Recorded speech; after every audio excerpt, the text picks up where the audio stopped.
माझी तुमची फारशी ओळख नाही, आपण एकमेकांना नावाने ओळख, ते फारसं आठवत नाही आपण भेटलंच, पण मी तुमचं नाव ऐकून राहिलो नेहमीच. काहीतरी साहित्य सृष्टीत काहीतरी उपद्रव करते आणि माझं नावाचं काही घोळही होत की कोणातरी कवयित्री येतात तुमच्या नावाला सिमिलर असं. मला ते नेहमी कळलंच नाही की हे नाव हे येतात ते असं पुढे. आम्ही अक्षरमानव नावाची संघटना आणि काही ना काही बारके बारके उपद्रव करत शिकतो, लग्नाचा आनंद घेतो. खरं तर त्यातला आनंदाचा एक भाग म्हणजे आम्ही गप्पाचे अड्डे घेत राहतो. काही वर्ष आम्ही एकत्र जमून जर रविवारी शनिवारी असं करत राहिलो. पुढे कल्पना अशी आली 4-5 वर्षापूर्वी की त्या माणसांच्या घरी जाऊन अड्डे घेतो. त्याचे 2-4 आहेत. घरी एक सुंदर संकल्पना आहे मानवी जगात, तर त्या माणसांच्या घरी जाणं म्हणजे तुमच्या आमच्या लहानपणी आपण ऐकायचो लेखकांची घरं, कलावंतांची घरं, ती कल्पना गेली आता. घरं ही एका अर्थानं मौल्यवान असली तरी निरर्थक गोष्ट झाली आहे. पण त्याला एक किंमत आहे की ती माणसं राहतात कुठलं, पृथ्वीचा तो कण ती लोक पवित्र करतात किंवा धन्य होतो त्यांच्या अस्तित्वात, तर ती घरं महत्वाची आहेत. मग त्यातनं ते आलं की त्यांच्या घरी जाऊ. त्यातले गुप्त हेतू होतेच म्हणजे की त्यांच्या घरी काहीतरी खायला मिळेल, चहा मिळेल. तर हे अड्डे बोलून आपण चहा पाण्याचा खर्च करण्यापेक्षा त्यांच्या घरी जाऊन त्यांचा चहा पिऊन येऊन त्यांच्याच गप्पा ऐकून येणार आणि काही जमलं तर त्यांनाही ऐकून येणार. काही का बोल आमचं त्यात बरं झालं की या मानव संमेलनाच्या निमित्तानं तुमची माझी भेट झाली, बोललो आपण.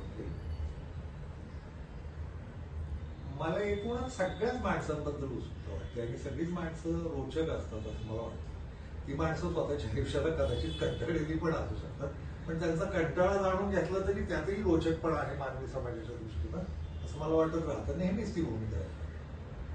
म्हणून मग परवा आम्ही तुम्हाला धरलं की बुवा या रविवारी आम्ही तुमच्याकडे येतो आणि गप्पा मारू. पहिली गोष्ट म्हणजे तुम्हीच तुमच्याबद्दल सांग. आम्ही फार कमी बोलू, तुम्ही जास्ती बोला. तुम्ही कोण आहात या प्रश्नाचं उत्तर द्या. कोण आहे तुम्हाला आठवत नाहीये, पण तुमच्या अक्षरमानव ही संस्था तुम्ही सुरू केली तेव्हा पुण्यामध्ये असे जेव्हा भेटत होतात किंवा एक दिवसाचं शिबिर वगैरे असं ते सुरू झालं होतं, त्याचं रिपोर्टिंग मी केलं होतं. म्हणजे साप्ताहिक विठ्ठलवाडी समाचार म्हणून होता, जे त्याचे संस्थापक संपादक मीच होते. आणि त्यावेळेला विठ्ठलवाडी एरिया आणि धनकवडी एरिया हा ग्रामपंचायत होता. त्यामुळे कात्रजच्या बोगद्यातनं जे दिसेल ते असं म्हणून एक कात्रजच्या बोगद्यातून या दोन्ही ग्रामपंचायतीच्या बातमीदारी करायची असं म्हणून ते सुरू केलं होतं. तर त्या ह्याच्यामध्ये आपण या तुमच्या अक्षरमानवच्या पहिल्या आपल्या तर ते आणि लेखक म्हणून तुम्ही म्हणता, तुम्ही दिवाळी अंकात माझ्या विश्रांतीच्या दिवाळी अंकात लिहिलेलं पण आहे. म्हणजे ही 84-87च्या आसपासची गोष्ट आहे. म्हणजे कारण माझा दिवाळी अंक सुरू झाला तो 84च्या सुमाराला आणि त्यामुळे ती ओळख होती आणि बातम्यातनं थोडंसं माहिती होत होतं आणि लेखक म्हणून तुम्हाला मी ओळखत होते. म्हणजे माझ्या आठवणीत एवढ्या ओळखी आहेत आणि त्याच्यामुळे आपण आदनं-मधनं 4-5 वर्ष तरी सलग भेटत होतो काही ना काही कारणाने. असं मध्ये गॅप पडली, पण मग ती गॅप पडली ती ऐकून अशात मध्येच होतो आणि समोरासमोर आता शिबिराच्या निमित्तानं असं ते होतं. आणि मी मूळची पुण्याची नाही आहे, त्यामुळे मलाही हे अट्रॅक्शन होतं लेखकांना भेटणं किंवा ओळख करून घेणं पुस्तकाशी, दैनिकाशी वगैरे वगैरे सगळं. कारण माझं लहानपण सगळं दौंडमध्ये गेलं. आमचं आडनाव शिकारखाने आहे. तंजावरचे जे शिवाजी महाराजांचे सावत्र घराणं जे आहे तिथे माझे पणजोबा बिणजोबा कोणीतरी कारखाने पूर्वी म्हणायचे विभागांना, तर शिकारीचा कारखाना सांभाळत होते म्हणून आमचं आडनाव शिकारखाने पडलं. आणि जहागीरदारी होती आम्हाला सुप्याची. असं शनिवारवाड्यासारखा बुरुज असलेला वगैरे वगैरे वाडा होता आमचा. आम्ही काही बघितलेलं नाही. माझ्या मोठी बहीण तिथे राहिलेली वगैरे आहे, पण आम्ही काही नाही. पण माझे आजोबा काहीतरी लवकर गेले वाटतं, ते वडील 5 वर्षाचे असतानाच. त्यामुळे ते सगळी इस्टेट काय तर प्रचंड शेती अमुक तमुक सगळं कोर्टाच्या ताब्यात होतं. आणि वडिलांनी माझ्या जन्मापर्यंत ते सगळं मिळवण्यासाठी कोर्ट कचेऱ्या करण्यातच वेळ घालवला. मग माझ्या जन्माच्या वेळेला आजीने त्यांना हाकलून दिलं असेल कदाचित घरातनं, असं माझा अंदाज आहे. आणि मग ते आले, मग काहीतरी नोकरी करायला पाहिजे वगैरे वगैरे म्हणून मग त्यांनी नोकरी धरली दौंडच्या शाळेमध्ये. त्यांना नोकरी लागली म्हणून मग आमचं कुटुंब दौंडला आलं. माझ्या जन्माच्या वेळेला ते साधारण नोकरीला लागले आणि मी SSC झाले आणि ते रिटायर्ड झाले. म्हणजे इतक्या उशिरा ते नोकरीला लागले. त्यांना हिंदी विषयाची आवड होती, त्यामुळे कोर्टासाठी पुण्यात यायला लागायचं. मग पुण्यात ते आले की पडीक असायचे, त्यांची म्हणजे बहीण वगैरे इथं होती तर तिच्याकडे. आणि मग त्यांनी राष्ट्रभाषेच्या ह्याच्यातनं काही हिंदीच्या परीक्षा दिल्या आणि त्या जोरावरती ते हिंदीचे टीचर म्हणून दौंडला सर्व्हिसला लागले. दौंडला एकच शाळा होती, भीमथडी शिक्षण संस्थेची वगैरे. आम्ही सगळी भावंडं त्या शाळेमध्ये शिकलो. पण जसं जसं मग तिथे पुढे शिकायला काही नाही, त्यामुळे जसं जसं पुढे शिकायचं असेल तर पुण्यातच आलं पाहिजे. त्यामुळे एक एक भावंड जसं होईल तसं पुण्यात आलं. पण एक एक भावंड पुण्यात आलं म्हणण्यापेक्षा मी माझा मोठा भाऊ जो आहे तो आधी हॉस्टेलला होता, जाऊन येऊन करायचा. मग माझंही पुण्यात काहीतरी आता शिकलं करायला पाहिजे, त्यामुळे मग आम्ही एक खोली घेतली शिवाजीनगरला, ऑब्झर्वेटरीच्या पाठीमागे. तर तिथे एक गृहस्थ म्हणजे किराणा मालाचं दुकान असलेले गुजराती गृहस्थ होते. तर माझी बहीण आपल्या हिंगणे स्त्री शिक्षण संस्थेमध्ये शिकली, म्हणजे पुढे तिथे होती, शिकली. STC झाली. STC झाल्यानंतर ती नुमवीच्या मुलांच्या शाळेमध्ये शिक्षिका होती. ती आणि तिच्या दोघी तिघी त्यावेळच्या मैत्रिणी एक खोली घेऊन राहायचे. ती खोली त्या शेटजींची होती. STC झाली. STC झाल्यानंतर ती नुमवीच्या मुलांच्या शाळेमध्ये शिक्षिका होती. ती आणि तिच्या दोघी तिघी त्यावेळच्या मैत्रिणी एक खोली घेऊन राहायचे.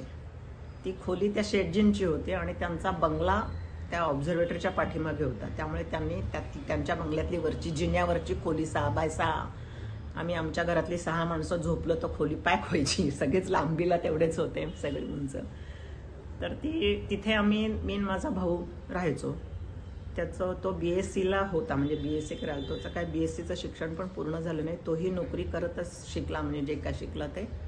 आणि मग मी पण शिकवण्या घे अमुक घे करून हे केलं, कारण मला वडिलांनी SSC झाल्यावर सांगितलं होतं मी तुला 1च वर्ष शिकवू शकेन, मला बाकी सगळं शिक्षणात मुलांच्याकडे लक्ष दिलं पाहिजे, कारण शेवटी ते आम्हाला सांभाळणारे आहेत. त्यावेळेला खरं तर काही कळत नव्हतं, 15-16 वर्षाचं वय होतं. पण मला ते खूप लागलं मनाला की मुलगी आहे म्हणून मला शिकवत नाही. एक तर मी होते, पूर्ण होते, म्हणजे म्हणून मला शिकवत नाही का, मुलगी आहे म्हणून शिकवत नाही, मुलगा म्हणून मुलालाच जास्त प्राधान्य. मग ते जरा असूयासारखं होतं आणि ते डोक्यात कुठेतरी बसलं होतं की हे बरोबर नाही झालं आपल्याबरोबर. पण ते कळत नव्हतं, म्हणजे कारण ते वय तेवढं सगळं कळण्याचं हे नव्हतं, म्हणजे असं. मग ते 1 वर्षच काहीतरी शिकवेन म्हणल्यावर मग मी म्हणलं मी GCDला जाते, म्हणजे त्या ठिकाणी नोकरी पण लवकर मिळेल. GCD झाली की असं ऐकून होते. शहर काय हे अजिबात माहिती नाही, वाचन तिथे कुठेही काही नाही. शाळेमध्ये आम्हाला जे शिकवत होते ती शिक्षकांची क्वालिटी एवढीच होती की आम्हाला ह्रस्व दीर्घ सुद्धा कधी शाळेमध्ये शिकायला मिळालं नाही. त्यामुळे ते सगळे आम्ही कच्चे राहिलो. आणि वडिलांना शाळेमध्ये शिक्षक असल्या कारणाने फुकट शिक्षण होतं म्हणून मला शिकवलं, नाहीतर ते पण मला शिकवलं गेलं नसतं. 2 मुलांना शिकवायचं हे त्यांचं ध्येय होतं. आणि मोठा भाऊ माझा खूपच हुशार होता, म्हणजे त्यामुळे त्याला शिकवायचं हे करायचं होतंच. म्हणजे बहिणीचं कसं झालं की बहीण दिसायला सुंदर, त्या शिकारखाने घरात मुलगी खूप वर्षांनी लहान मूल आलेल्या आत्यांची वगैरे प्रचंड लाडकी, त्यामुळे तिचं खूप कोडकौतुक झालं लहानपणी. शिकायला ती पण हुशार होती, त्यामुळे तिचं शिक्षणही झाले. ती पुण्यात शिकली आत्याकडे राहून वगैरे. आणि नंतर मग आत्याबहीण हिंगण्याच्या त्या शिक्षण संस्थेमध्ये हॉस्टेलची रेक्टर होती, त्यामुळे ती घेऊन गेली बहिणीला. आणि मग तिचं SSC STC पर्यंतचं शिक्षण तिथे झालं.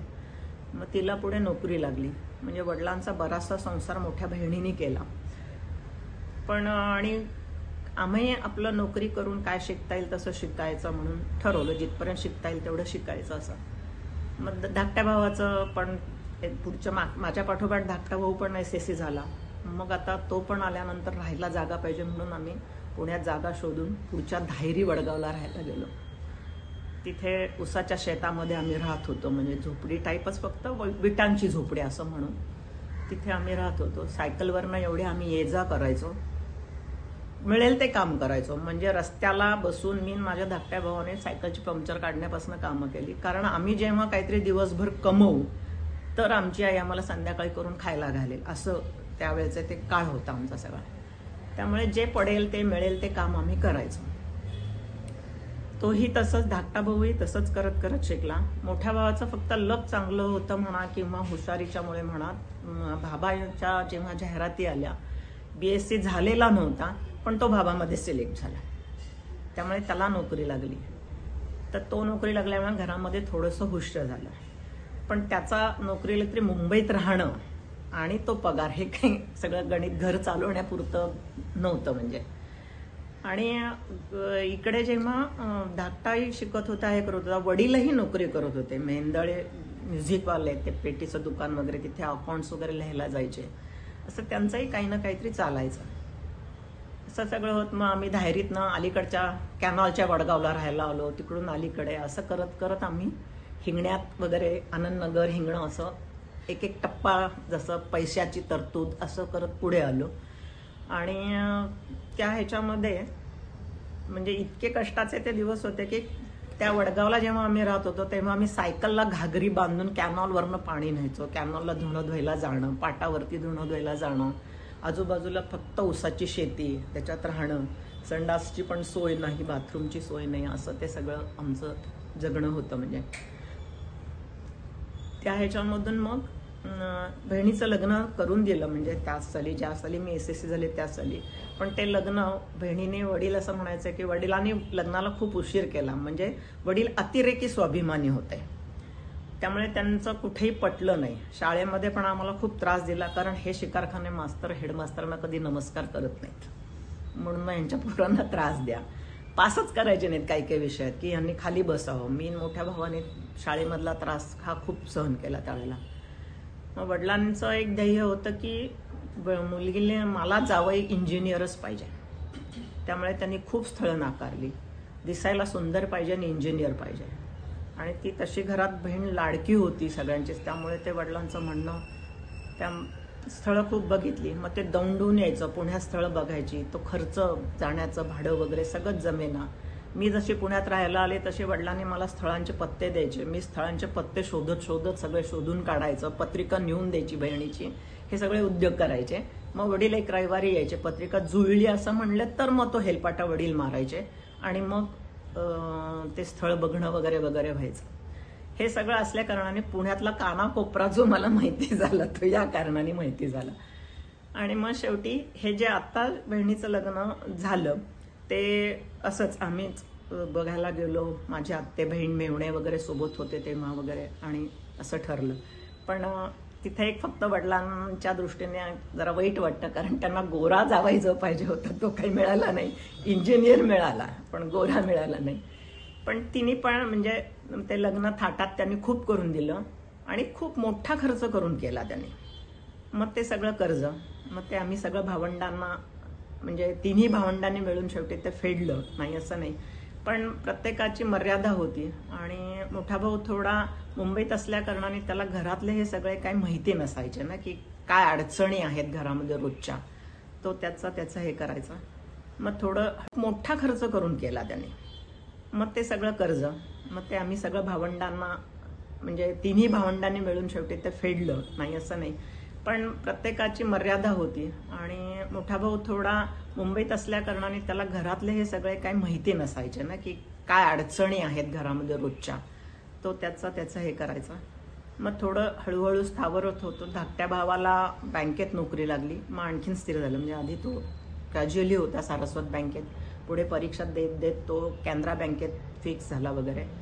त्यामधल्या काळामध्ये असं होत होतं की वडिलांचा संशयी पण स्वभाव होता, त्यामुळे मी कुठे जाते, काय करते, मी कमवून आणते, म्हणजे मी कसं कमवून आणते, या सगळ्या ह्याच्यावरती खूप त्यांचे हे होते. आणि अशाच त्या ह्याच्यात वादावाद या पण व्हायच्या. बरं, हे तर सत्य होतं की काहीतरी कमवून आणल्याशिवाय खायला मिळणार नाही किंवा घर चालणार नाही वगैरे. आणि मी तशी जरा बंडखोर पण होते तेव्हा तर फारच होते, आता तरी जरा कमी झाले. आणि मला खोटं आणि आरोप केलेले आवडत नाही, अजूनही नाही. म्हणजे मी रस्त्यात सुद्धा सिग्नल मोडलेला किंवा पुढे गेलेला मुलगा असेल तर मी त्याला तिथे सुद्धा फटका देते, आजही देते. आणि हे सगळं असा स्वभाव असल्या कारणाने मला ते सगळे त्यांचे ते संशयात्मक अमुक तमुक हे काय सहन नाही झाला. एका वादावादीमध्ये मी घर सोडून दिलं, मी घरातनं बाहेर पडले. म्हटलं मी काहीतरी करून दाखवल्याशिवाय येणारच नाही. रोजचं हे आरोप कोणी सहन करायचं. एका पॉइंटला तर असं वाटायला लागलं की हे करतातच ना आरोप, मग आपण आपलं असंच वागावं काहीतरी, असं पण व्हायला लागलं. मग मीच मला सावध केलं. माहिती नाही मला त्यावेळेला हे सगळं कसं सुचलं, म्हणजे माझी तेवढी कुवत होती का विचार करण्याची किंवा ह्याची मला अजिबात कल्पना नाही. पण मी घरातनं बाहेर पडले, एका कपड्यानिशी बाहेर पडले आणि हॉस्टेलला एका राहिले. आणि त्यावेळेला नोकऱ्यांसाठी प्रयत्न चालले होते. त्या ह्याच्यामध्ये कंपन्यांमध्ये, पिंपरी चिंचवडच्या कंपन्यांमध्ये जेव्हा नोकरीसाठी इंटरव्ह्यू म्हणा किंवा दारोदार भरणं हाच त्यावेळेचा प्रकार होता नोकरी शोधणं. म्हणजे तसं शोधत असताना दापोडीचं एक कुटुंब होतं, दापोडीच्या CMEच्या झोपडपट्टीत राहणार भालेराव म्हणून ख्रिश्चन, त्या माणसाशी ओळख झाली आणि त्यांनी बहीण म्हणून मला पूर्ण सपोर्ट केला. मग नंतर जी मी उभी राहिले ती त्या भावामुळे उभी राहिले. म्हणजे अक्षरशः कधी कधी त्याच्या झोपडीत जाऊन पण राहण्याची वेळ मला आली वगैरे. हॉस्टेलला राहायचे 60 रुपये हॉस्टेलचं भाडं होतं, ते देण्या इतके नोकरीला कुठे पैसे मिळतात का, ही सगळी धडपड असायची. या सगळ्या ह्याच्यामध्ये GCDत माझं पूर्ण झालं नाही. मग आर्ट्सची आवड म्हणून मी SP ला नाव घातलं आणि आर्ट्स करावं असंही ठरवलं. म्हणजे इकडे कामाचं आणि इकडे शिक्षणाचं असं चालू होती ओढाताण.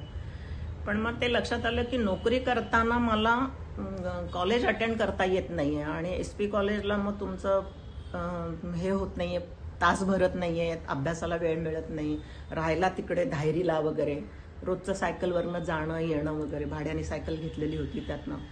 मी म्हणलं की मग नाही, म्हणून मग मी शेवटी आर्ट्स सोडून दिलं आणि म्हणलं परत आपण BComच करावं. म्हणून मी कॉमर्सला जायचा निर्णय घेतला. म्हणजे मी हॉस्टेललाच राहायला होते, माझं घरच्यांशी काही संबंध आता उरलेला नव्हता.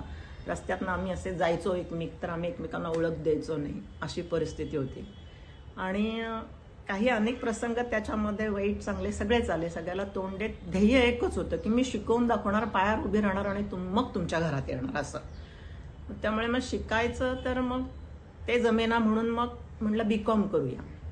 BCom करायचं तर त्यावेळेला जुन्या SSCची मी होते. 2 वर्ष मध्ये गेल्यानंतर तुम्हाला ऍडमिशन मिळत नाही कॉलेजला, तुम्हाला 12वी करायला लागते. म्हणून मग मी एक्सटर्नल 12वी केलं आणि मग एक्सटर्नल परत BComचं शिकायला लागलं. कधी शाहू कॉलेजमधनं ऍडमिशन घे, कधी मॉडर्नला घे वगैरे, असं करत मी BCom झाले. BCom झाले तेव्हा थोडं प्रगती होत नोकरीमध्ये. म्हणजे मी पिंपरी चिंचवडला अपडाऊन करून सर्व्हिस करत होते कंपन्यांमध्ये वगैरे. 3 रुपये रोज वगैरे त्यावेळेला मला असायचा.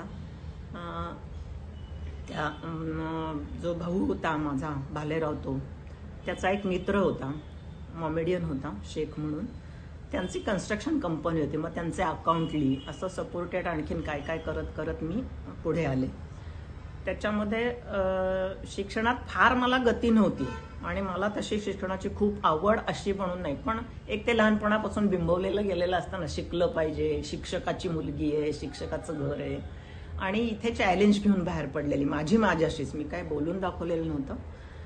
ते बाहेर पडले आणि मग आम्ही जेव्हा पुण्यात, एक तर पुणे नवीन होतं आम्हाला, काही तसं बाकीचं संस्कृती पुण्याची काही माहिती नव्हती.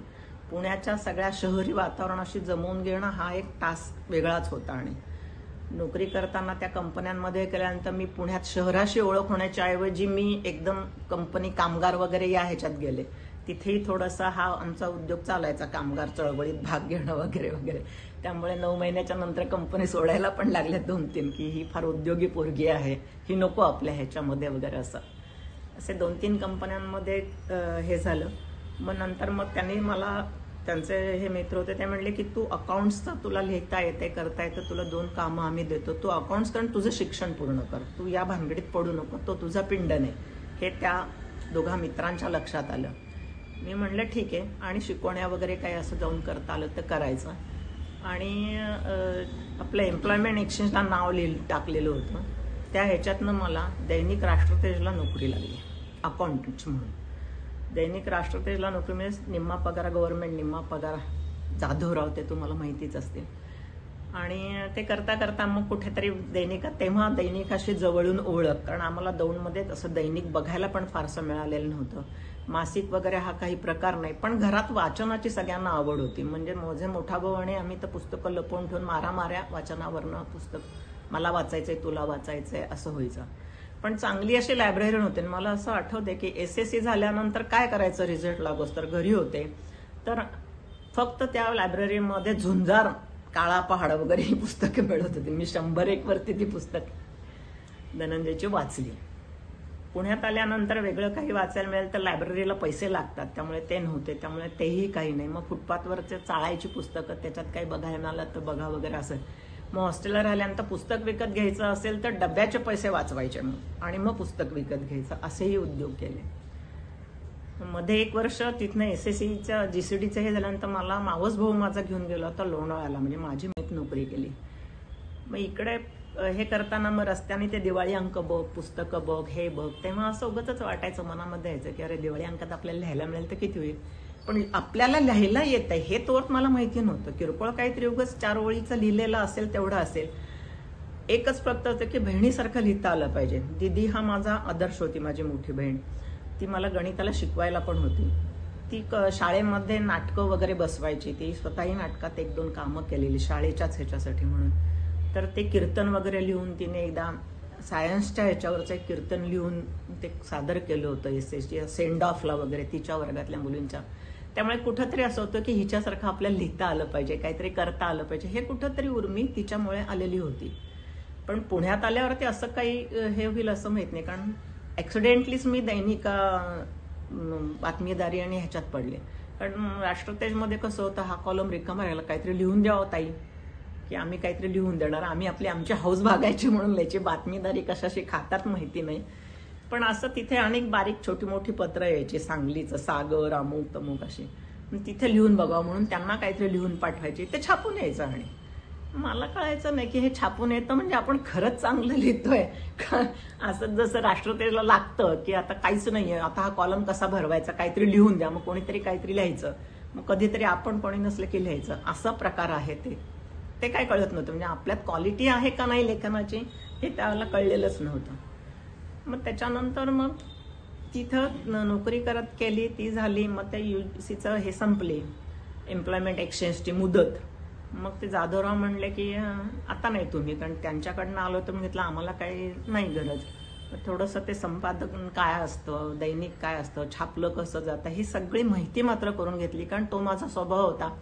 मी कंपोज रूममध्ये जाऊन कंपोज कसा करतात वगैरे वगैरे हे उभं राहून करायची, म्हणजे ते एक माहिती करून घेणं प्रत्येक गोष्टीचा हा स्वभाव होता. मग त्याच्यानंतर असं काय करू आता काय करू म्हणून मग प्रभातमध्ये जागा आहे असं कळलं अकाउंट्सच्या ह्याला, म्हणून मग मी प्रभातमध्ये अकाउंट्सच्या जाहिरात विभागाला बिलं करणं वगैरे असं ती नोकरी केली. शिक्षणाचं कसं चालू, मध्ये शिक्षणाचं थांबलं. परत BCom झाल्यानंतर BComच्या शेवटच्या वर्षाला फक्त मी मॉडर्न कॉलेजला ऍडमिशन घेतली होती, की असं म्हणत होते त्यावेळेला की शेवट डिग्रीवरती कॉलेज कुठले हे येतं तर त्याचा खूप उपयोग नोकरीला होतो, कुठल्या कॉलेजमधनं पासआउट झालाय वगैरे. म्हणून आम्ही मॉडर्न कॉलेजला, माझ्या एक मैत्रीण होती माझे प्राध्यापक, तिच्या सरांच्या ओळखीमुळे ते मला ऍडमिशन मिळाले. मग मॉडर्न कॉलेजला असताना भिंतीपत्रक अमुक तमुक हे उद्योग केले, लिखाण म्हणजे मासिकात लिही वगैरे, तिथल्या मॉमच्या वगैरे असं. आणि त्यावेळेला त्या मॉमच्या मासिकामध्ये मी एक कविता लिहिली होती, ती छापून आली. ती छापून आलेली कविता पुंडे, यदी पुंडे माहिती ऐकून असतील देखील, ते त्यांनी मला बोलवून घेतलं आणि ते म्हणले अगं तू इतकं चांगलं लिहितीस तर तू हे कॉमर्सला का आली, तू आर्ट्सला जायला पाहिजेस, तू आर्ट्स कर. त्यांनी मला खूप भरीस घातलं. मग परत अरे खरंच की असं म्हणून कोणीतरी आपल्याला पुश केलं की आपल्यालाही कळतं की आपण हे करायला पाहिजे किंवा वाटतं तसं. पण तीच अडचण, मी BCom झाल्यानंतर तिकडे जायचं ठरवलं तर फॅकल्टी बदलायची, आपली विद्यापीठ फॅकल्टी बदलून देत नाही. परत 2 वर्ष BA करा म्हणलं. आधी हे शिक्षण पूर्ण करता करता म्हणजे जेवढी वर्ष मी SSC होण्यात घालवली तेवढी वर्ष मी BA होण्यात घालवली, BCom होण्यात घालवली.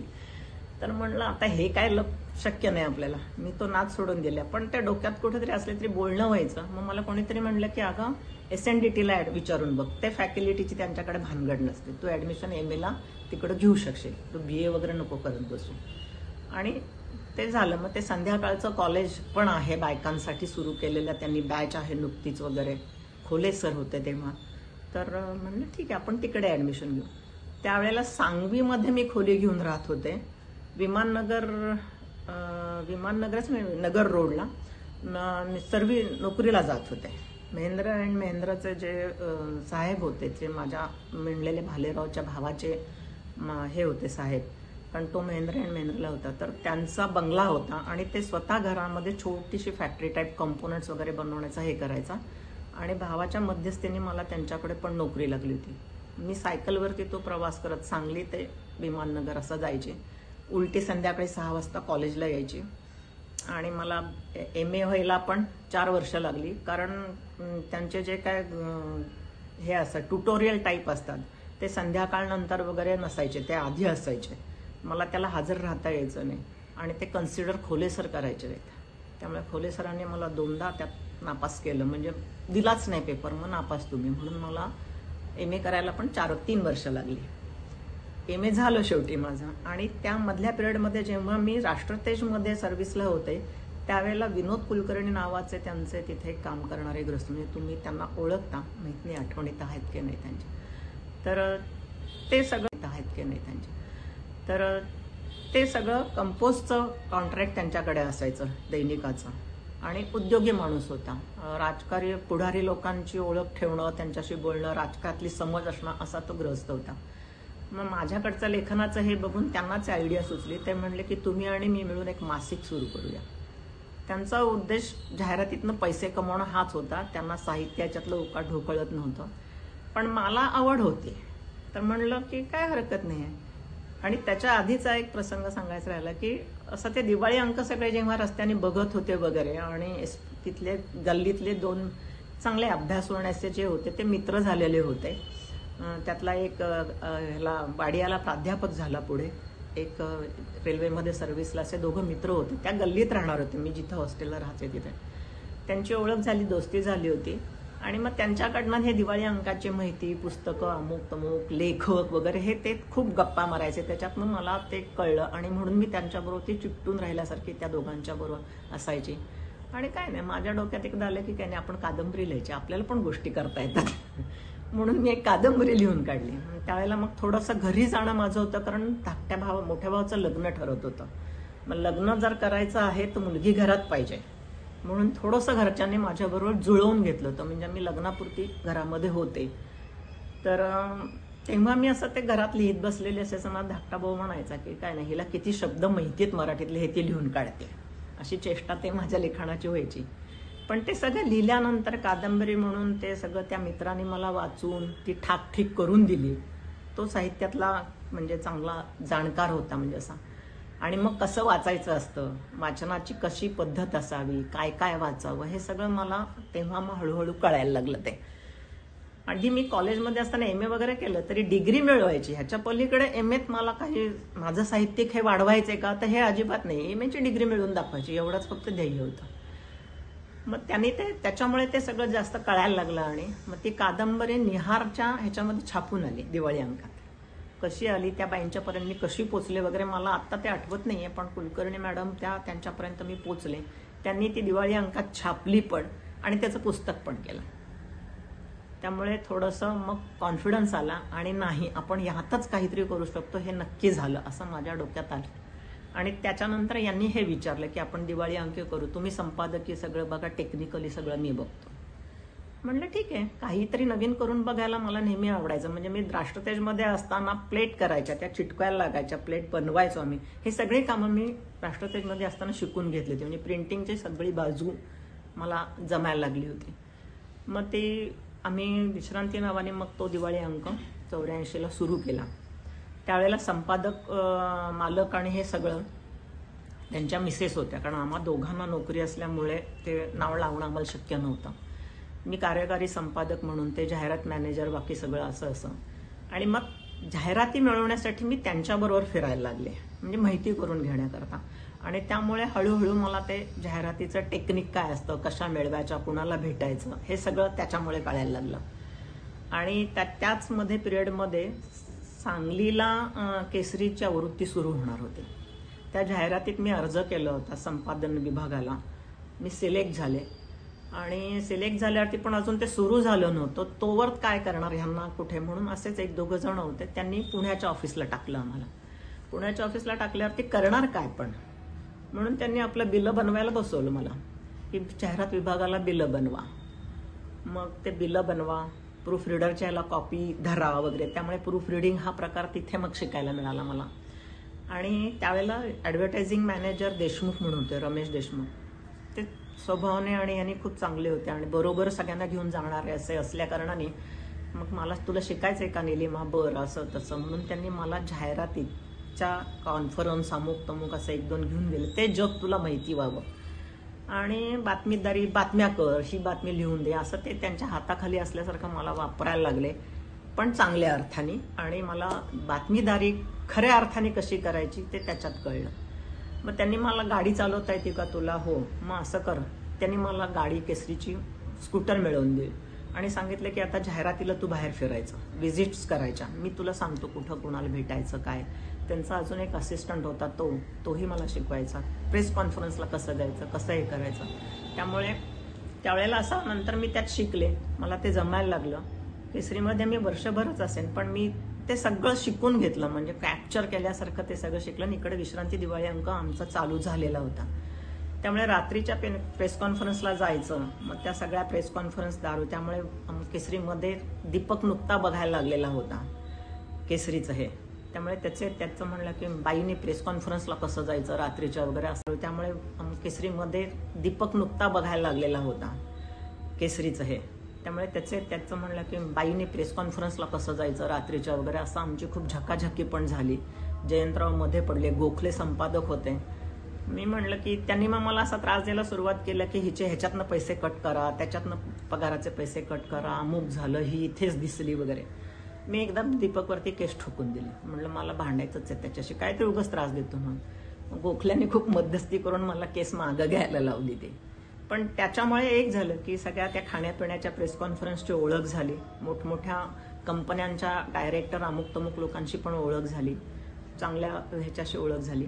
आणि ह्याचा सगळ्याचा फायदा मला दिवाळी अंकासाठी झाला. आणि राजकीय ज्या पुढाऱ्यांच्या सगळ्या ज्या ओळखी जाणं, मुंबईला जाणं, जाहिराती मिळवणं, मंत्रालयात ह्याला त्याला भेटणं, या सगळ्याची मला स्पेस यांनी करून दिली, विनोद कुलकर्णी यांनी. त्याच्यामुळे मग ते झालं. म्हणजे अगदी वसंतदादांना जाऊन भेट मंत्रालयात, महाजनला जाऊन भेट, आपले काय असतील कागदपत्रावरती सह्या कशा मिळवायच्या, कसं पास करून घ्यायचं, या सगळ्या नॅक्स मला त्या कळायला लागल्या. आणि दिवाळी अंकाचं आमचं सुरळीत सुरू झालं. 4-5 वर्ष आम्ही दिवाळी अंक काढल्यानंतर आमच्या दोघांच्या असं लक्षात आलं की छपाईला बाहेर खर्च जो आपण करतो त्याच्यापेक्षा आपण आपला प्रेसच टाकावा. आणि म्हणून आम्ही दोघांनी ते धाडस करून, तेही तसे धाडसी होते, आम्ही दोघांनी धाडस करून विश्रांती नावाचा खडकमाळ आळीमध्ये प्रेस टाकला. तो प्रेस, त्या प्रेसमध्ये मग कंपोजरच्या शेजारी तो उभं राहून मी थोडंफार ते कंपोज करणं शिकले होते. पण ट्रेडल मशीन चालवायला, ट्रेडल मशीन चालवण्याच्या शेजारी उभं राहून मी शिकले. त्यामुळे खूपशी ट्रेडल मशीनवरची कामं पण मी करायचे. असं सगळं कुठेही कमी पडायचं नाही. मग जाहिरातीसाठी आपणच फिरायचं, बातमीसाठी आपणच फिरायचं. त्यामुळे सगळ्या ओळखी, सगळे लेखक माहिती झाले होते बरेचसे. आणि दैनिकाच्या ह्याच्यामुळे ती दादागिरी करायला पण जी मला आवडत होती ती मिळत होती पत्रकार म्हणून. ते पण माझ्या फायद्यात झाल्या. म्हणून मी तिथे म्हणलं आपलं क्षेत्र आपल्याला सापडलं, आपण इथंच रमायचं असं. दिवाळी अंक काढताना काही चांगली लोक भेटली, त्यात अशीच बरोबरची. तेव्हा ते म्हणले का असा काढायचा. मला दिवाळी अंक काय माहिती नव्हतं. पारंपरिक दिवाळी अंक काढत होते, म्हणजे बालविभाग काढ, मग अमुक कर, मग तमुक कर, असं ते सगळं चालू होतं. मग एखादी मुलाखत टाक, मग एखादी कादंबरी, म्हणजे संघर्ष, ही सारडा खून खटल्याच्या ह्याच्यावरची संघर्ष नावाची यांची कळंबेकरांची कादंबरी मी दिवाळी अंकात छापून त्याचं मी पुस्तक केलं. म्हणजे मी प्रकाशनही सुरू केलं. मग लहान मुलांची काही पुस्तकं विश्रांती प्रकाशनाखाली आम्ही छापली, मोठी पण काही छापली वगैरे असं. नंतर इंदिरा गांधीच्या खून खटल्यावरची लागूची कादंबरी आपण दिवाळी अंकात छापली, त्याचंही पुस्तक केलं. त्यामुळे प्रकाशन. आणि मग प्रकाशन व्यवसायात पडल्यानंतर मग आम्ही सगळे असे 2 जण गठ्ठे पुस्तकाचे मोटरसायकलवरती बांधायचो आणि महाराष्ट्रभर फिरायचं पुस्तक वाटतं 2 जण असंही. त्यामुळे तोही सगळा काय जगाचा एक अभ्यास असतो तोही झाला प्रकाशन व्यवसायातला. ती लोक माहिती सगळी झाली. आणि मग काही कारणाने म्हणजे आई वडील माझ्याकडे राहायला येतील का असं थोडीशी परिस्थिती सगळी निर्माण झाली. तर मग घर घ्यायला पाहिजे तशी जर आली कधी वेळ तर, म्हणून मग मी हे सगळे उद्योग करत असताना विठ्ठलवाडीमध्ये घर घेतलं स्वतःचं. आणि लगेच काय आईवडील राहायला आले नाही, पण तो एक घेऊन ठेवलं. कारण एक डोक्यात होतं की धाकट्या भावाचा मोठा भाऊ तर मुंबईला होता, त्याची बायको मुंबईची होती, फारशी इकडे हे होणारी नव्हती. ती घरात करायची सगळं, सणावाराला घरी यायची, करायची वगैरे, पण इथे रमेल राहील किंवा आईवडील तिच्याकडे रमतील असं मला वाटत नव्हतं. आणि मोठ्या धाकट्या भावाचं लग्न झाल्यावर त्याची बायको कशी मिळेल ते माहिती नाही. जर चांगली असेल तर ठीकच आहे, नसेल तर मग आईबापूंचं काय आपल्या, असा एक थोडा डोक्यात विचार होता. आणि मला लग्न पहिल्यापासूनच करायचं नव्हतं, त्यामुळे तो माझ्या ह्याच्यात नव्हताच. त्यांनी खूप प्रयत्न केले घरच्यांनी, लग्न करायचं नाही याच्यासाठी मला घरच्यांच्या विरोधात खूप संघर्षही करायला लागला. पण थोडंफार देणं, कारण ती एक हे असते ना आपल्याकडे पांढरपेशा मध्यमवर्गीय ह्याच्यामध्ये, मुलीनीचं लग्न करून दिलं तर तुमची मुलगी शुद्ध आहे आणि आमची पण कॉलर ताठ आहे, असं एक ती जी काय समज असते, त्यातनं त्यांना स्वतःचं हे करून घ्यायचं होतं. आणि मी म्हणलं होतं की मी लग्न करायला तयार आहे, मुलगा बघा तुम्ही बघायचा, मी फक्त बौल्यावर चढल्यावरती त्या मुलाला विचारणार हार घालताना की बाबा रे मी घरातनं मला अर्ध्या तासात हाकलून दिलेलं आहे, हे तुला माहितीये का, त्याचं कारण तुला माहितीये का. जर तो नाही म्हणला मी तिथनं परत येणार म्हणला.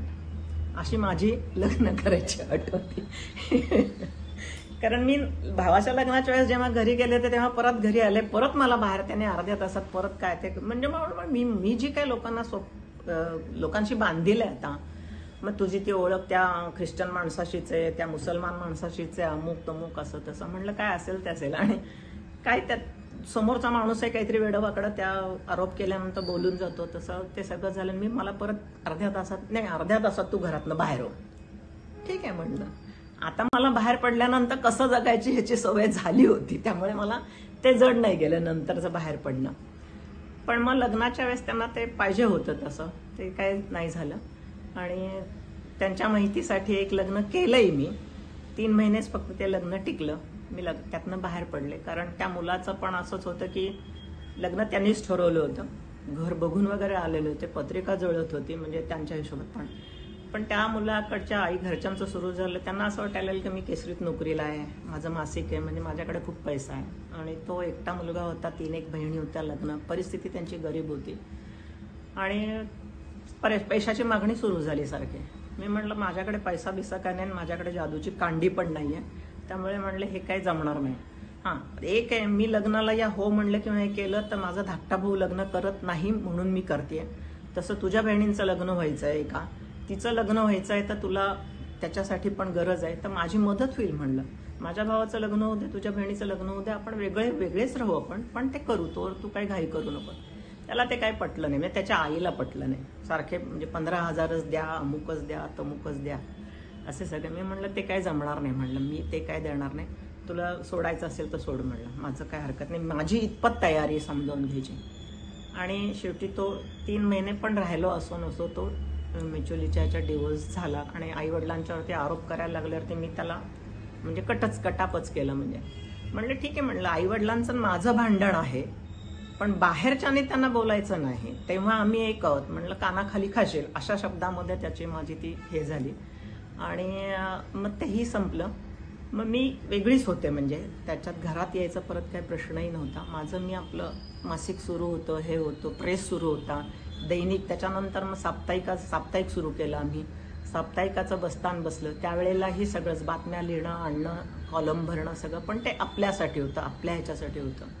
साप्ताहिकाच्या ह्याच्यामध्ये 2 प्रसंग सांगण्यासारखे, म्हणजे त्यावेळेला धायरीला सरपंच प्रकार सगळे होते आणि पायगुडे हा तिथे अजून पायगुडे फॅमिली मोठी आहे तशी धायरीला, तर ते सरपंच होते आणि तो माणूस खुनाच्या ह्याच्यामध्ये तडीपार होता. त्याच्या बातम्या मी लावल्या होत्या साप्ताहिकाला, म्हणून ते बोलवून घेतलं, बाजूला बसवलं, पाठीवरनं हात. मग काय म्हणजे आम्ही पाठीवरनं हात फिरवला म्हणजे तुम्ही आमच्या गटातले झालात, मग तुम्हाला आमचं पूर्ण संरक्षण वगैरे, असे सगळे अनुभव आले. स्कूटरवरनं जायचे तर धडक गिडक मारणं, कारण धनकोडीचा पाणी प्रश्न लावून धरला होता सरपंच म्हणजे ग्रामपंचायतीचा, त्यामुळे मग अंगावर गाड्या घालणं, पाडणं, मारणं, हे सगळे ह्याच्यातनं सगळ्यातनं आम्ही गेलो. म्हणजे त्याच्यानंतर मग आम्ही एक सायम दैनिक दोघांनी मिळून सुरू केलं. प्रेस होताच चालू, प्लस सायम दैनिक सुरू केलं, दैनिक सांजवार्ता म्हणून. त्याची पण आम्ही दोघं संस्थापक संपादक असं ते होतं. त्यांनी चांगला ग्रीप धरला, म्हणजे अगदी सकाळच्या महाराष्ट्र टाइम्स वगैरे ह्याच्यात की त्याला असं नाव होतं की संध्याकाळचं महाराष्ट्र टाइम्सच्या क्वालिटीचं ह्याच्यातलं म्हणजे मांडणी आणि मजकूर वगैरे असं त्याला होतं. स्टार क्वेश्चन्स सांजवार्तावरती होत होते मंत्रालयामध्ये वगैरे, जे आम्ही लावायचो. ते सगळं चालू असताना एक चांगली घडी असताना अचानकपणे आई वडील माझ्याकडे राहायला आले. म्हणजे मी घर ते घेऊन ठेवलं होतं कुठंतरी, हे डोक्यात होतंच. तर ते राहायला माझ्याकडे आले म्हणल्यानंतर मला दैनिकाला पूर्ण वेळ देणं ते जमेना, कारण दोघंही वयाने मस्त खूप होते वगैरे. आणि त्याच वेळेला मग ह्याच्यामध्ये विश्रांती दिवाळी अंकानंतर 3-1 वर्षानंतर मिळून साऱ्या जणी दिवाळी अंक विद्याबाळांनी सुरू केला. तर तो सुरू केला तेव्हा एक आपलं अभिनंदनाचं पत्र ॲज अ संपादक म्हणून मी त्यांना लिहिलं, माझा अंक दिला. त्यांनी मला बोलवून घेतलं आणि त्या बोलण्यातनं आमच्यात एक नातं असं झालं की त्या म्हणल्या, मग या निर्मितीची सगळी तुला जर माहिती आहे तर तू मिळून साऱ्या जणीची निर्मिती करशील का. आणि तिथून पुढे मी मिळून साऱ्या जणीची 3 वर्ष निर्मिती माझ्याकडे होती. मीही तिथे रमले, कारण मला जी आवड होती की सामाजिक लोकांमध्ये मिळावं, मिसळावं, सामाजिक कार्यांची माहिती हवी, हे जे काय सगळं माझा एक दुसरा अँगल होता जगण्याच्या ह्याच्यातला बघण्याचा वगैरे, तो मला तिथे त्याचं सॅटिस्फॅक्शन व्हायला लागलं. त्यामुळे खूप सामाजिक संस्थांशी ओळख झाली, नारी समता असेल, नर्मदा बचाव असेल, अशा सगळ्या ह्याच्यामध्ये. त्यामुळे मी तिथे परत, ठीक आहे पगार कमी होता, हे करत खूप त्रासाचं होतं, पण मला जे पाहिजे होतं हे सगळं शिकायला मिळालं होतं. आणि चांगल्या लेखकांच्या बरोबर आणि ह्यांच्याबरोबर मांडणीच्या दृष्टीने असं खूप मला काहीतरी तिथे इनपुट मिळत होतं, म्हणून मी तिथे जास्त रमले. मग ते विद्याबाळांच्यात आणि माझ्यामध्ये मला कधीही म्हणजे प्रेमाने खूप असं काही वागणूक मिळाली किंवा सगळं जे काय कौतुक विद्याबाळांचं करतील तसं मी करणार नाही. आणि ते स्पष्टपणे मी साऱ्या जणींच्या अंकातच एकदा लिहिलेलं पण आहे, कारण जे असेल ते स्पष्ट, असं आपला स्वभाव. तर पण शिकायला मिळत होतं खूप लोक चांगली भेटत होती, लोकांची श्रीमंती जी म्हणतो मिळाली. त्यामुळे शैक्षणिक संदर्भ ह्याच्याबरोबर मला संधी मिळाली. अनुताई वाघांची ओळख होणं, पानसे सरांची ओळख होणं, या सगळ्या गोष्टी त्याच्यामुळे घडत गेल्या. त्या सगळ्यांच्या बरोबर मी काही ना काहीतरी काम करत राहिले. सामाजिक कामामध्ये माझा खारीचा वाटा म्हणून काही ना काहीतरी योगदान देण्याची मला संधी मिळत गेली प्रत्येक गोष्टीमध्ये. त्याचबरोबर असं वंचित विकास संस्थेबरोबर सरांच्या बरोबर काम करायला मिळालं. तिथल्या प्रवाही म्हणून एक कार्यकर्त्यांसाठीचं मासिक होतं, त्याचं संपादन पद मला मिळालं. अशा खूपशा गोष्टी करत मी या सगळ्या क्षेत्रामध्ये म्हणजे सामाजिक आणि साहित्यिक दोन्ही ह्याच्यामध्ये मी बऱ्यापैकी लोकांना माहिती असणारी एक चांगली व्यक्ती, असं मी मलाच म्हणून घेते, पण झाले, कारण त्याच्याशिवाय मला हे सगळे माझ्या अवतीभोवती जमतले असं मला वाटत नाही. त्याच्यामुळेच ते जमले ही सगळी मंडळी, अगदी तुमच्यापर्यंत सुद्धा. आणि याच ह्याच्यामध्ये अंकाचं वळण जरा बदलत गेलं, म्हणजे मला जसं समजत गेलं, जसं बाहेरच्या जगाशी माझी ओळख होत गेली, काही टिप्स मिळत गेल्या. आणि मग भक्ती बर्वे नाट्य संमेलनाचे अध्यक्ष असताना मी फक्त नाटकावर अंक काढायचा ठरवला, भक्ती बर्वेच्या प्रेमाखातर. तिचं अध्यक्ष भाषण तर टाकायचंय, पण मग नाटकावरती अंक करू म्हणून, आणि म्हणून मी नाटकावरती अंक केला. आणि तो एका विषयावरती, आणि नाट्य संमेलनाच्या वेळेला उद्घाटन केलं तर तो चांगला खपला. पण म्हणजे दिवाळी अंकाच्या सुमाराच्या आधी अंक दिला तर अंकात 12,000 उठाव होतो, हे एक व्यापारी गणित पण मला कळालं.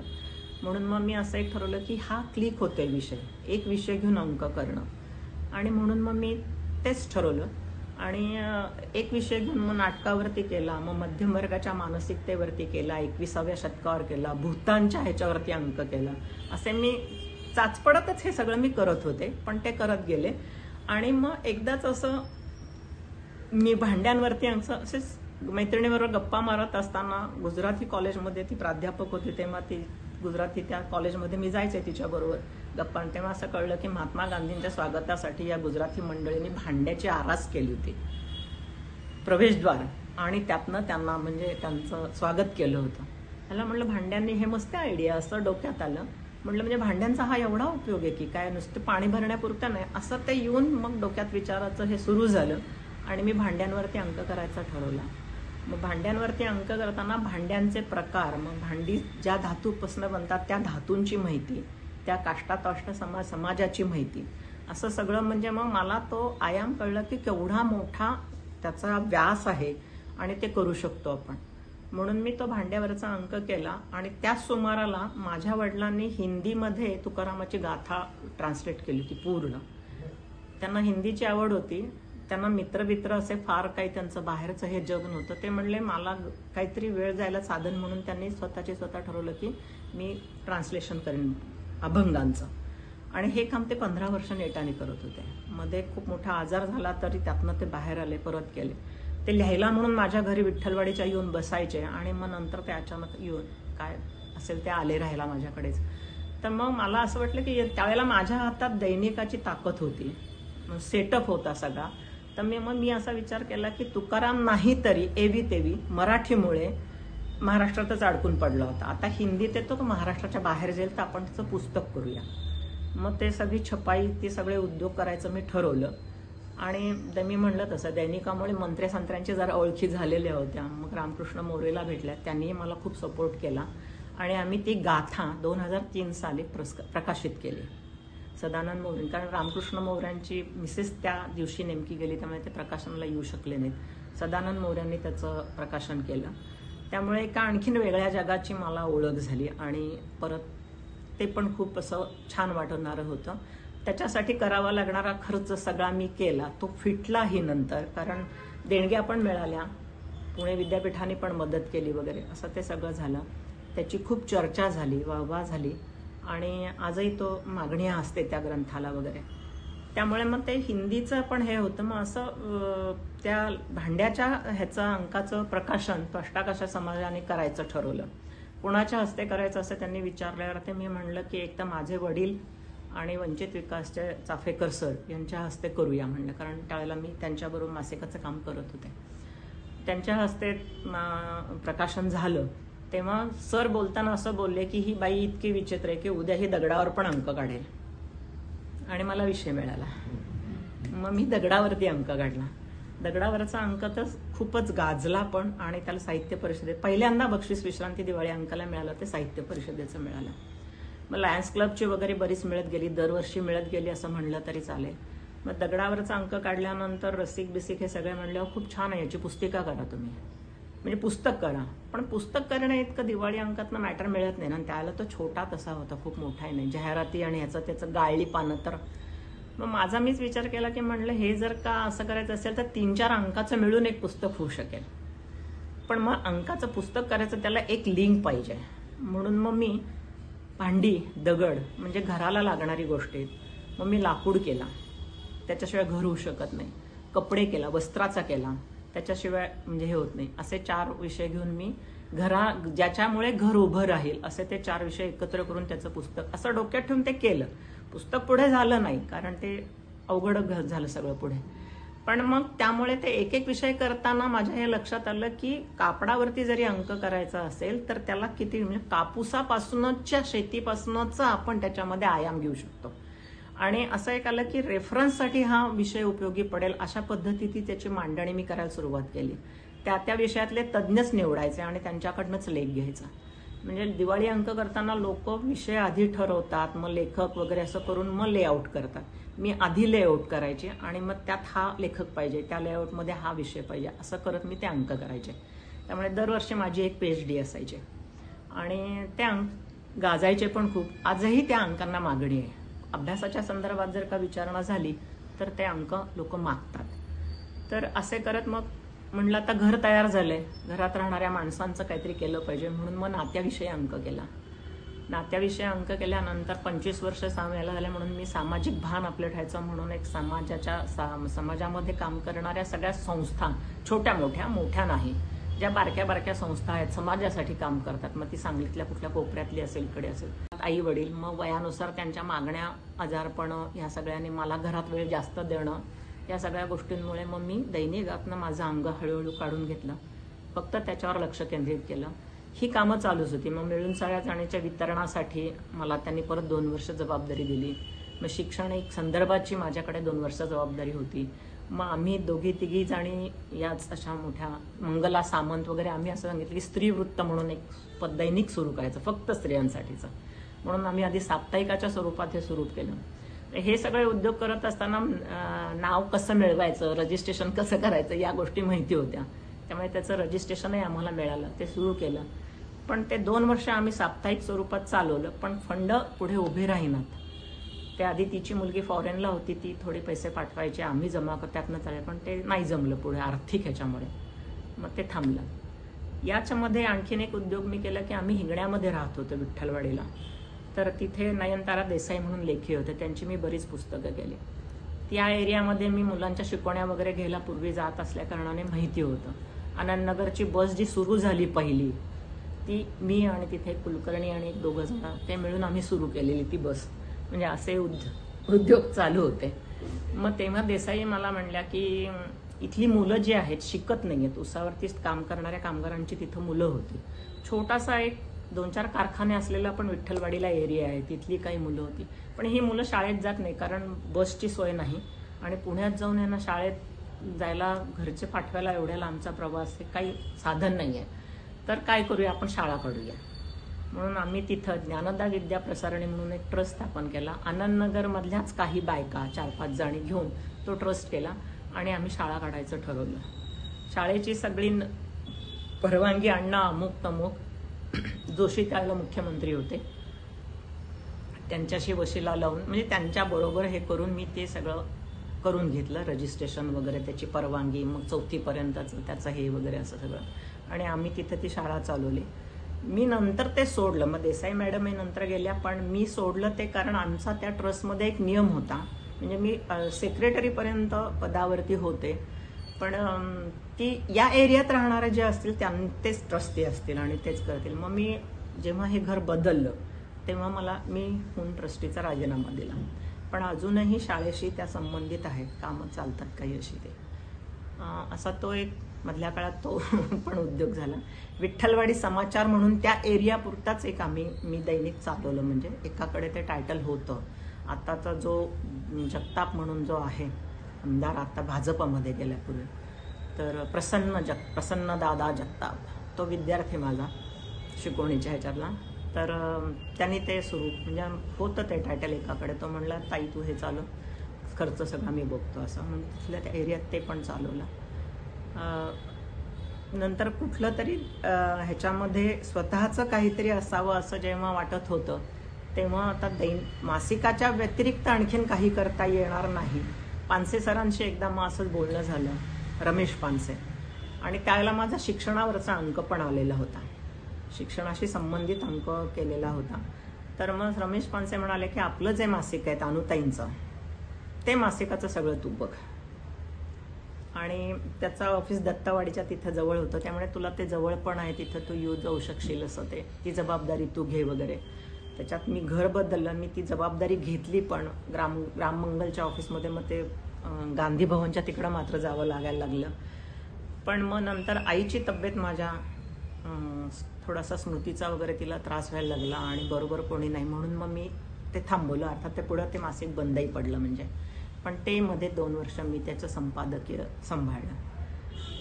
12-13 साली 12-13 असेल, शासनाची जाहिरात होती वाई विश्वकोशच्या ह्याच्यासाठीची.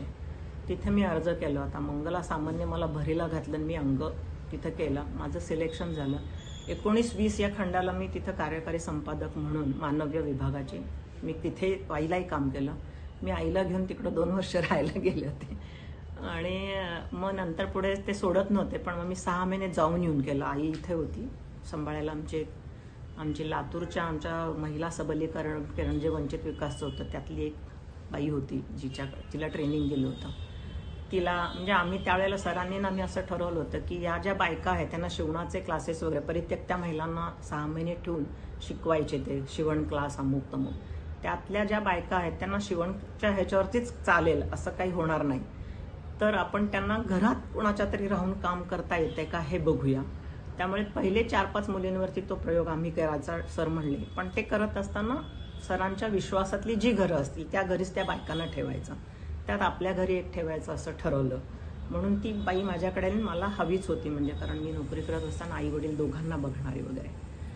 तर ती होती. आई वडील मुंबईला मोठ्या भावाकडे गेले की ती त्यांच्याबरोबर तिकडे जायची आणि इकडे असली की माझ्याबरोबर इकडे असायचे. असं ते आमचं चांगलं होतं. आईच्या शेवटच्या ह्याच्यापर्यंत, वडिलांच्या ह्याच्यापर्यंत ती होती आमच्याकडे. आणि तर ते त्याच्यामध्ये ते सगळं झाल्यानंतर मग ते काय जमणार नाही म्हणल्यावरती मी आपलं तो विचार पानसे सरांचा पण जे काय तू तिकडं ये, म्हणजे त्यांच्या ते काय गावाचं नाव, त्यांच्या जिथे शिक्षणाचं त्यांचं काम चालतं आदिवासी पाड्यावरती, तिथे जाऊन तू काम कर वगैरे. आईच्या ह्याच्यातनं झालीस रिकामी की तिकडे जाऊन काम करू, तू तिथं जाऊन राहा वगैरे, असं सगळं होतं. पण त्या आईच्या ह्याच्यामध्ये म्हणजे 1.5 वर्ष गेलं. त्या सगळ्या शेवटचं ते आजारपण तिची जी सुरू झाली त्यात ती गेली 15 साली. आणि मग मी पण थोडासा माझ्या कमरेचा त्रास, म्हणजे मणक्याच्या त्रासाच्या ह्याच्यामध्ये माझा तो इतका वाढत गेला की मला माझा अंक बंद करायचा. कारण 2 वर्ष माझा उजवा हात गळ्यात होता. मग सगळी कामं माझी मी एकटी करायची. गाडी चालवण्यावरतीच बंधन आलं, त्यामुळे मी अंक करू शकत नव्हते कारण सगळी कामं. त्यामुळे मग मी 19 साली अंक बंद केला. त्यात असं एक डोक्यात ठरवलं होतं सुरू करताना की साधारण सर्व्हिस जर केली असती तर लोकांची सर्व्हिस रिटायर होतं 35 वर्ष तरी होते. आपण 35 अंक काढायचे, वयाची 60 होते, आपण थांबायचं. त्यानुसार मी ठरवून अंक पिकला असताना मी थांबले. असं